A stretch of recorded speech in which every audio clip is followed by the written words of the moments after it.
Well, for more, I'm joined by journalist and author Max Blumenthal from the U.S. city of Philadelphia. Good to have you with us. Listening to Netanyahu's speech there, has he basically set a deadline of next summer for the U.S. to get involved, perhaps militarily, with Iran if diplomacy doesn't work out? What Netanyahu is trying to do is clearly to shift the red lines so that there could be a war. He fails to recognize that the Obama administration probably already has a red line, which is either at breakout capacity or weaponization.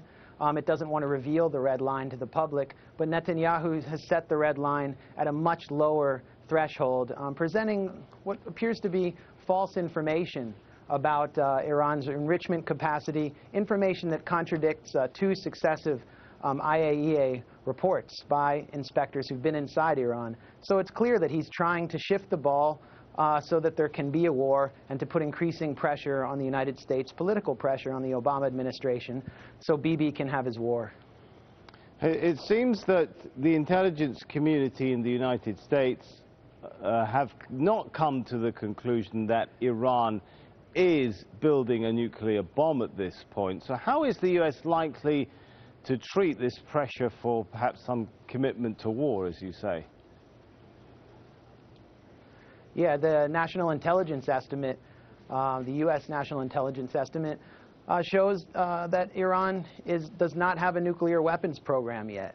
And so what we're seeing, in my view, is kind of a replay of the 70s, where a group of radical neoconservatives known as the B Team attempted to create pressure in Washington against containing the Soviet Union.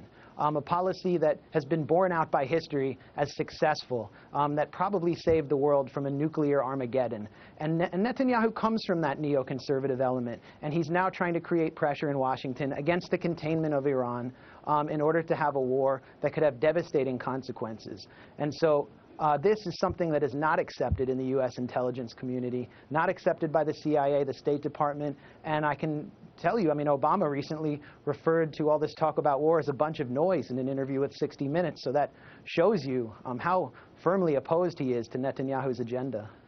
And you know what isn't a bunch of noise, it seems, these days, is the Palestinian-Israeli peace process, or so-called peace process. Has that completely fallen off the agenda now with all this Iran war talk?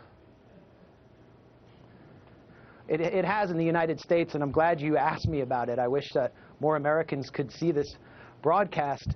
This is part of Benjamin Netanyahu and the Israel lobby's PR success, is disappearing the Palestinians from the public discourse. And with his kind of ridiculous, cartoonish red line diagram, which is being mocked even in Israel and even by right-wingers in the United States, Netanyahu is trying to avoid having to draw a red line on apartheid. And at the same time, he's impaneled a commission, the Levy Commission, which has recommended annexing large parts of the West Bank to put it into Israeli hands. This is happening below the radar, and through this hysteria he's created about Iran, it's not being discussed in the United States.